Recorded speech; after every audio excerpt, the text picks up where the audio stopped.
மாணவர்கள் அனைவருக்கும் காலை வணக்கம். நவராத்திரியின் 8ஆம் நாள் நாம் வணங்கக்கூடிய தெய்வம் மகாகௌரி. நவராத்திரியின் 8ஆம் நாள் துர்காஷ்டமி என்று அழைக்கப்படுகிறது. மகாகௌரிக்கு வெள்ளை நிற ஆடை ஆபரணங்கள் அணிவிக்கப்பட்டு இந்த அலங்காரத்துடன் வழிபாடு நடத்தப்படுகிறது. மகாகௌரி என்றால் பெரிய வெள்ளை என்று பொருள். இது அவளுடைய பிரகாசமான அழகான நிறத்தை குறிக்கிறது.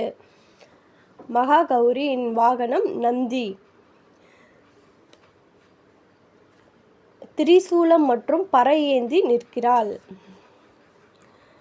நவராத்திரியின் 8ஆம் நாள் அம்பாளை வழிபடுவதால் வாழ்வில் ஏற்படும் துன்பங்கள் நீங்கும். எந்த சூழ்நிலையும் எதிர்க்கும் தைரியம் கிடைக்கும். இந்த நல்ல நாளில் நாமும் மகாகௌரியை வழிபடுவோம்.